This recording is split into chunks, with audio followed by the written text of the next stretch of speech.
Welcome to cyber on demand channel.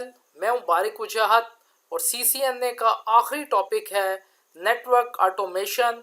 कि network automation क्या होती है, हम कैसे करते हैं, इसके हमें क्या फ़ायदे हासिल होते हैं।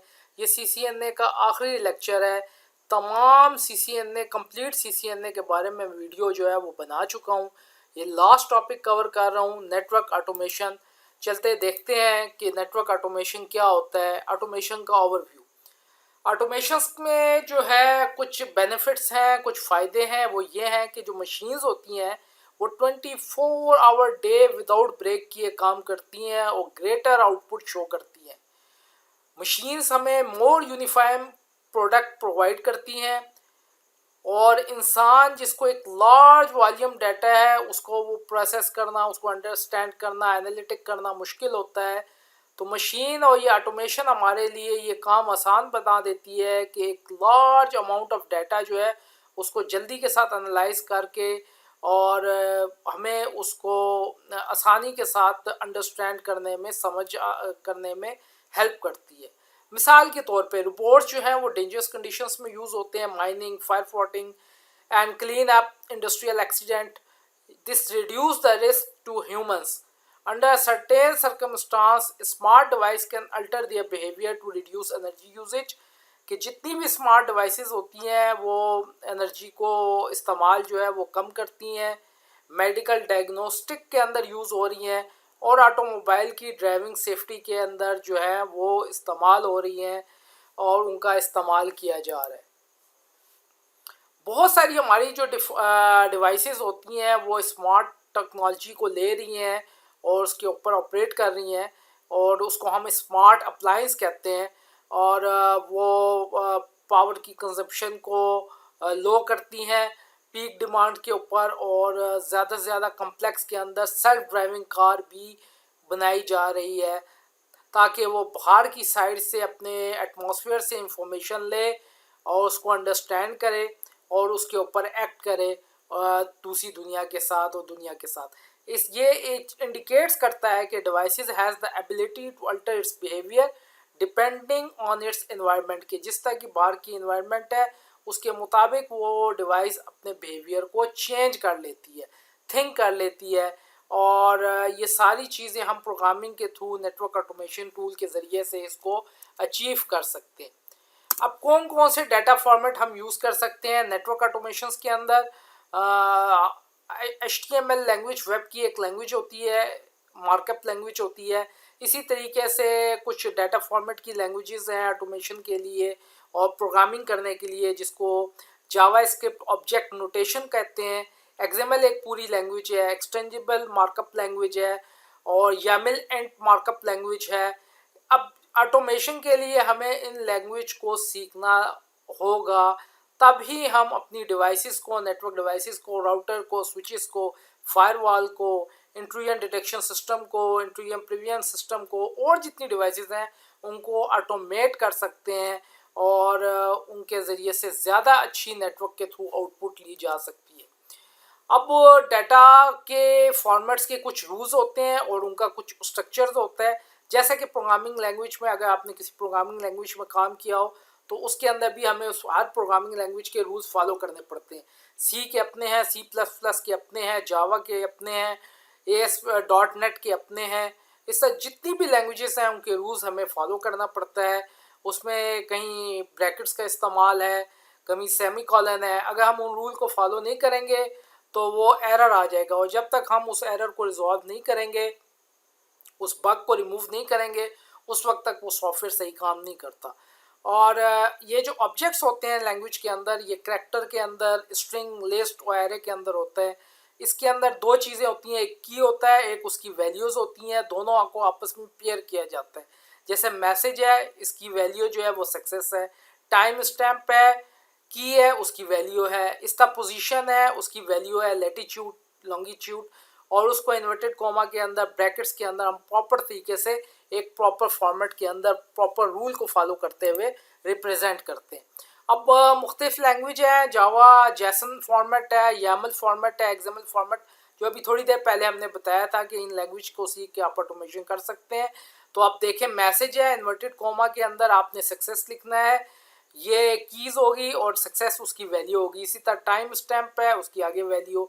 फिर पोजीशंस में दो चीज़ें आ गई, लैटिट्यूड लॉन्गिट्यूड। अब लैटिट्यूड की है, उसकी वैल्यू आगे आ गई, लॉन्गिट्यूड है, उसकी वैल्यू आ गई। तो प्रॉपरली ब्रैकेट्स के साथ लगाकर स्टार्ट करके ब्रैकेट क्लोज करके इन्वर्टेड कोमा लगा के हमने एक प्रॉपर फॉर्मेट के अंदर जो है डाटा को रिप्रेजेंट किया। यामिल फॉर्मेट के अंदर इन्वर्टेड कोमा नहीं आते, बस कीज़ है, मैसेज कॉलन सक्सेस है, टाइम स्टैम्प कॉलन उसके साथ आगे उसकी टाइम स्टैम्प है, पोजीशन कॉलन है। सिंगल कोड यूज़ किया है यामिल फॉर्मेट के अंदर, इन्वर्टेड कोमा नहीं है।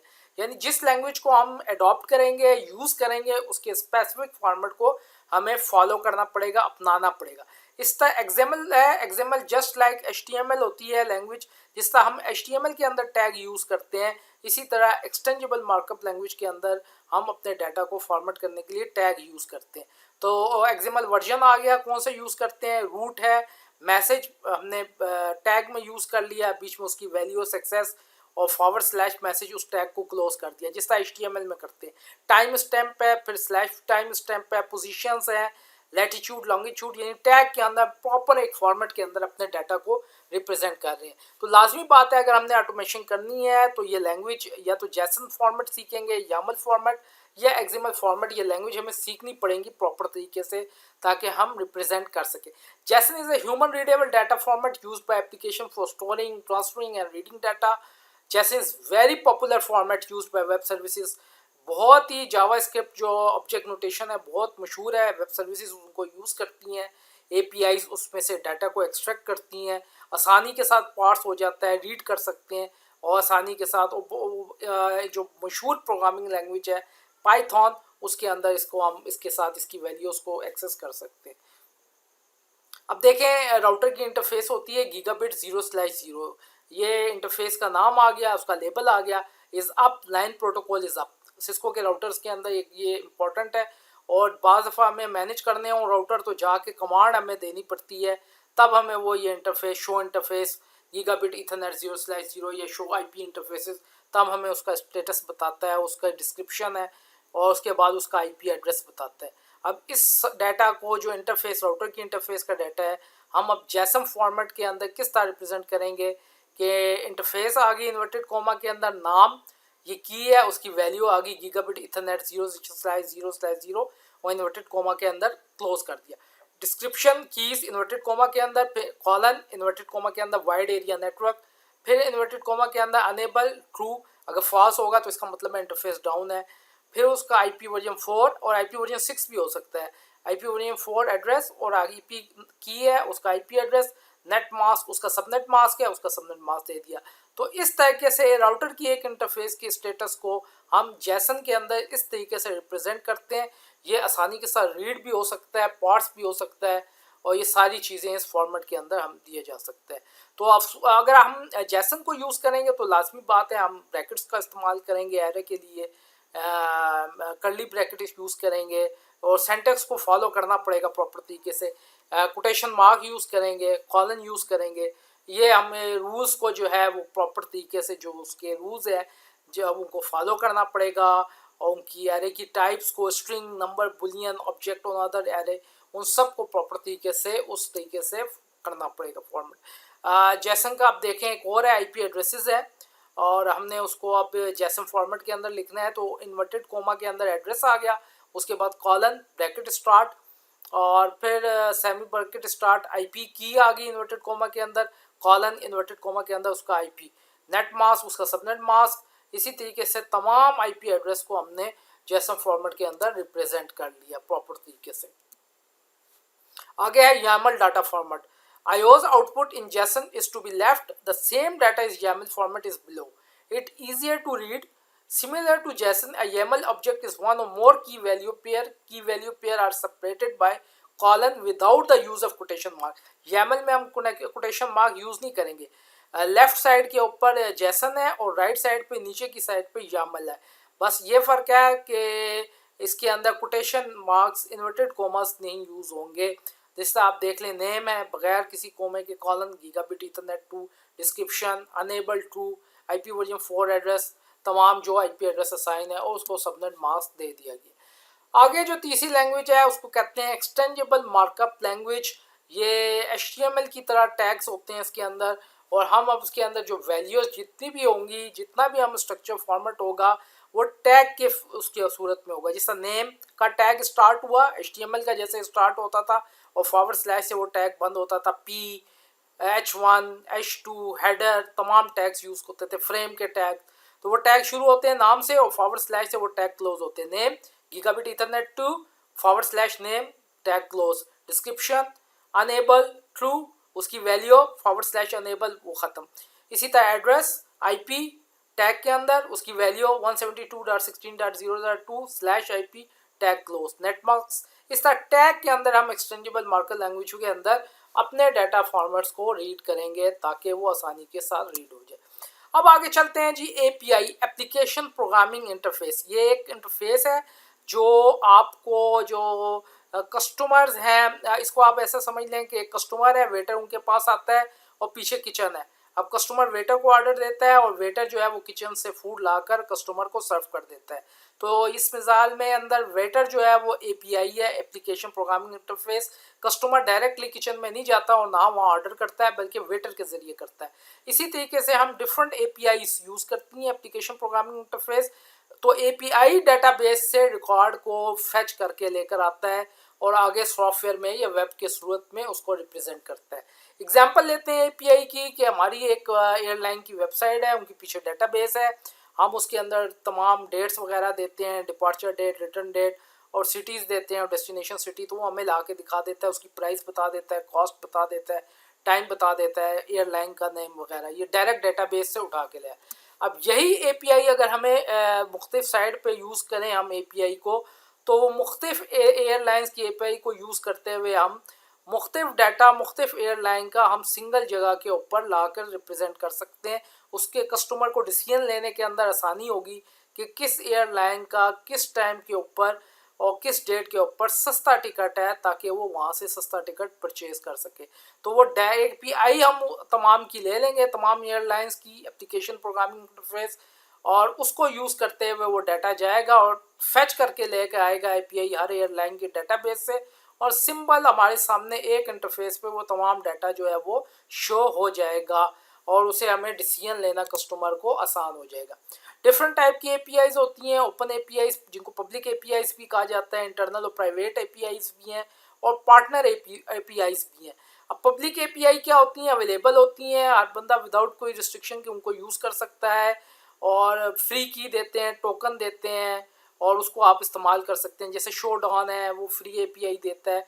जो लोग फ्री API देते हैं उनको हम बगैर पैसे दिए फ्री ऑफ कॉस्ट उनको एक्सेस करते हैं और वो अपनी कंपनी से डाटा लाकर हमें वो वहाँ पर रिप्रेजेंट कर देते हैं। प्राइवेट API के लिए हमें सेल्स पर्सन को कनेक्ट करना पड़ता है, पैसे देने पड़ते हैं और वहाँ से हमें जो है वो प्राइवेट APIs जो है उसको एक्सेस करना पड़ता है। अब जिस तरह गूगल मैप है, अब गूगल मैप की API मैं डालता हूँ या मैं कोई सॉफ्टवेयर ऐप्स बना रहा हूँ तो मैं गूगल को पे करूँगा मैप को, वो API मुझे दे देगा और मैं उसको यूज़ करते हुए गूगल की सर्विसेज को यूज़ कर लूँगा। पार्टनर APIs जो कंपनी के दरमियान जो बिज़नेस है उनके दरमियान उनको फैसिलिटेट करते हैं और उसके थ्रू वो परमिशन देते हैं। जिस तरह एक ट्रैवल सर्विस वाला एयरलाइन की API को यूज़ करता है डिफरेंट किस्म की पार्टनर को। वेब सर्विसेज की कौन कौन सी APIs होती हैं? सोप है, ठीक है, रेस्ट है और XML RPC है और JSON RPC है। ये सारी APIs है जो हम वेब के लिए यूज़ करते हैं। तो हमारा आज का टॉपिक है रेस्ट का, और या restful API application programming interface क्या होती हैं। हमारे जितनी भी ब्राउज़र होती हैं हम या तो HTTP प्रोटोकॉल यूज़ करते हैं या HTTPS। HTTP आजकल ख़त्म हो गया है, सिक्योर HTTPS प्रोटोकॉल को हम यूज़ कर रहे होते हैं। हम REST API जो top of the HTTP protocol है उसके ऊपर ये परफॉर्म करता है। HTTP प्रोटोकॉल में दो मेथड होते हैं, गेट जब सर्वर से कोई वैल्यू लानी हो और जब सर्वर को कोई वैल्यू देनी हो तो पोस्ट यूज़ करते हैं।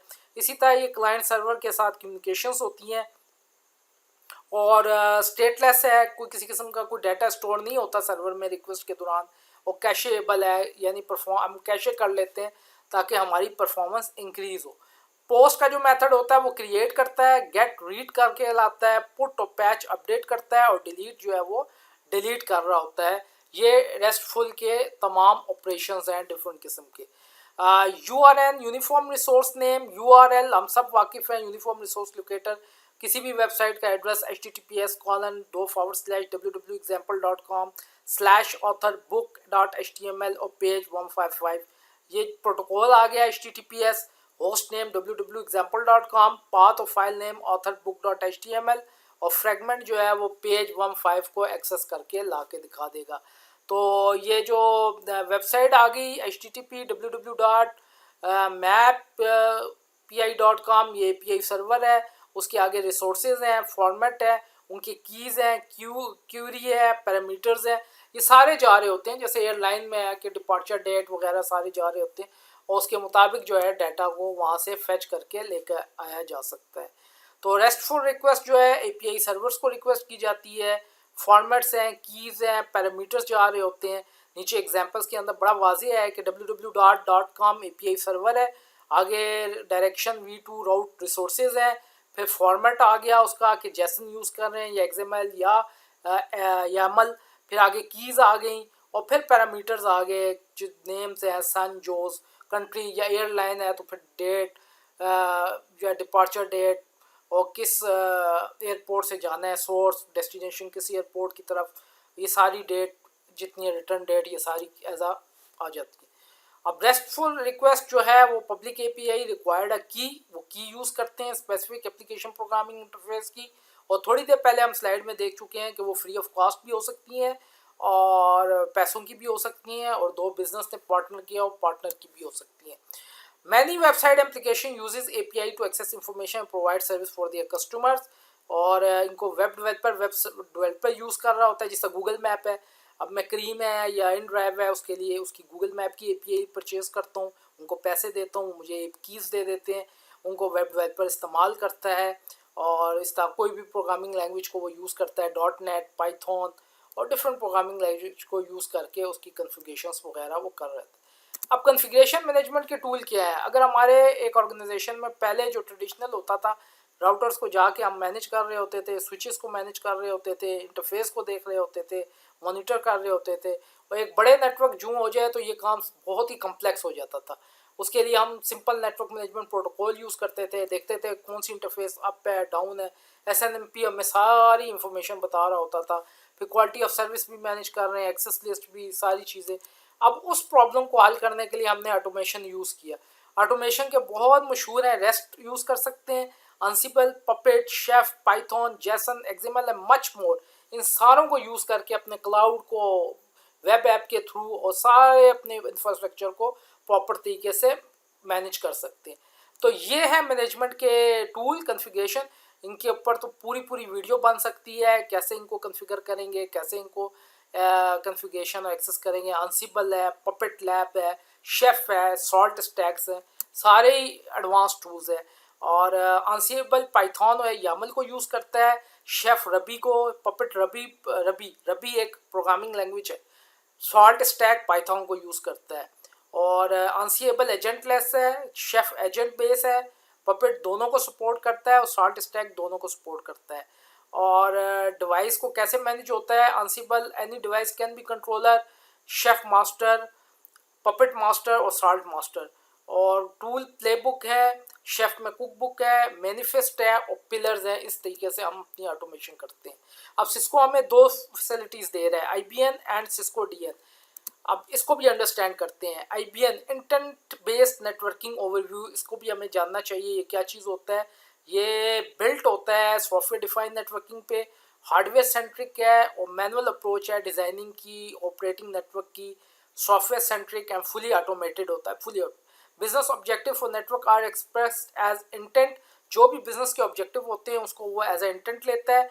IBN capture business intent and use analytics, machine learning, automation और नेटवर्क को फिर अलाइन करता है बिजनेस नीड के मुताबिक और चेंजेस के मुताबिक, और पॉलिसीज़ आसानी के साथ मैनेज कर सकते हैं।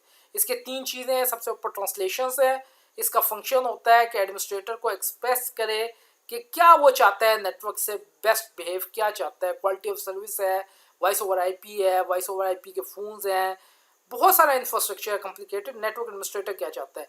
अगली चीज़ है एक्टिवेशंस की, कि एक्टिवेट करवाना फंक्शंस को, पॉलिसीज़ को, एक्सेस कंट्रोल लिस्ट को, फायरवॉल्स को, तमाम चीज़ों को वह करता है। और थर्ड वन है एश्योरेंस है, इस चीज़ को इंश्योर करता है कि जो भी उसने पॉलिसी लगाई वो प्रॉपर तरीके से काम कर रही है। फिर नेटवर्क इंफ्रास्ट्रक्चर को एज अ फैब्रिक लेता है। आईबीएम की पर्सपेक्टिव से physical and virtual network infrastructure is a fabric and represent the logical topology, virtual connect to devices, limit the number of devices to network administrator must program, कौन सी services provide कर रहा है, किस तरीके से control करता है, कैसे सर्विस को प्रोविजन करना है, वायरलेस को कैसे मैनेज करना है, लेयर 2 की डिवाइस राउटर को कैसे मैनेज करना है, फायरवॉल को कैसे मैनेज करना है, सिक्योरिटी के प्रोटोकॉल को कैसे मैनेज करना है, ये सारी चीज़ें एज अ फैब्रिक के तौर पर ली जाती है।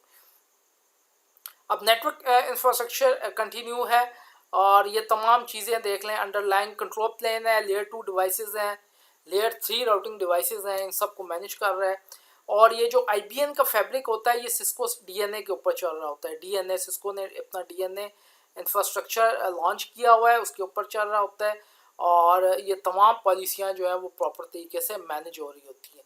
उसमें वो एसडी एक्सेस को मैनेज कर रहा होता है, एसडी वैन आ चुका है क्लाउड के लिए, वैन एसडी वैन उसको मैनेज कर रहा होता है, डिवाइसेस को मैनेज कर रहा होता है, उनकी सेगमेंटेशन जो है उनको मैनेज कर रहा होता है, वायरलेस नेटवर्क को मैनेज कर रहा होता है, कंट्रोलर को मैनेज कर रहा होता है, ये सारा सिस्को डीएनए मैनेज कर रहा होता है। ठीक है, और डीएनए एश्योर करता है परफॉर्मेंस के लिहाज से, हर चीज़ को परफॉर्मेंस के लिहाज से सिस्को डीएनए सिक्योरिटी इस चीज़ को मैनेज करती है कि प्रॉपर तरीके से हमारा इंफ्रास्ट्रक्चर जो है वो सिक्योर हो।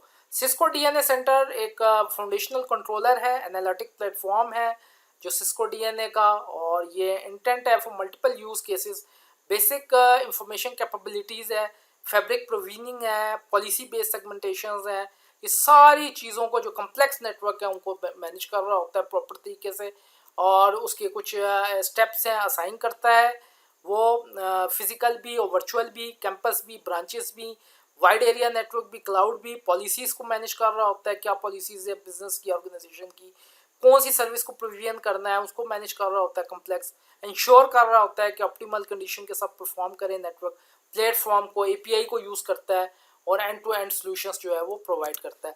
इसके बाद आप वेबसाइट के ऊपर जाकर, यहाँ पर सिस्को की वेबसाइट के ऊपर जाकर पूरी डिटेल सिस्को डीएनए सॉफ्टवेयर्स के मुताबिक वॉच भी कर सकते हैं वीडियोस, और देख भी सकते हैं। जैसे देखें सिस्को डीएनए की एक वीडियोस है, इसको मैं प्रॉपर तरीके से जो है वो चलाता हूँ तो प्रॉपर डिटेल के साथ वो मुझे बताएगा भी।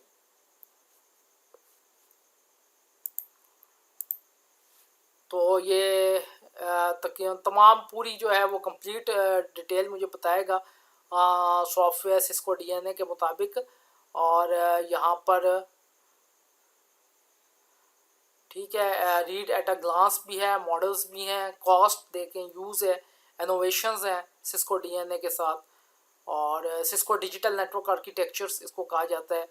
ठीक है, सिस्को डीएनए और इंटेंट बेस्ड नेटवर्किंग जो अभी थोड़ी देर पहले मैंने आपको समझाया था, एनालिटिक करना, इंश्योरेंस करना, सब्सक्रिप्शन बेस है, क्लाउड बेस्ड सर्विसेज देना, प्रोविजन करना, वर्चुअल नेटवर्क को मैनेज करना, तो ये सारी चीज़ें यहाँ से आप इसको देख सकते हैं। और यहाँ पर आप इसके पूरी डिटेल पढ़ सकते हैं, व्यू एट अ ग्लांस। ठीक है, पूरी डिटेल है, इंट्रोडक्शंस हैं, इनोवेशंस हैं सॉफ्टवेयर सब्सक्रिप्शन के, सॉफ्टवेयर रिफ्रेश इंडिपेंडेंट है, लीनियर है, और इंट्रोडक्शन टू स्मार्ट लाइसेंसेस है। ये तमाम डिटेल्स आप जो है सिस्को डीएनए के मुताबिक आप डिटेल उनकी वेबसाइट के साथ पढ़ सकते हैं। पॉलिसी बेस्ड ऑटोमेशन कर सकते हैं, end to end visibility, secure connectivity, support services, ये तमाम चीज़ें आप सिस्को डीएनए के साथ कर सकते हैं। तो ये था मेरा आज का लेक्चर सिस्को डीएनए का, ये आखिरी लेक्चर था और आज जो है वो सीसीएनए कंप्लीट हो चुका है। चैनल को सब्सक्राइब भी करें और शेयर भी करें। Thank you very much.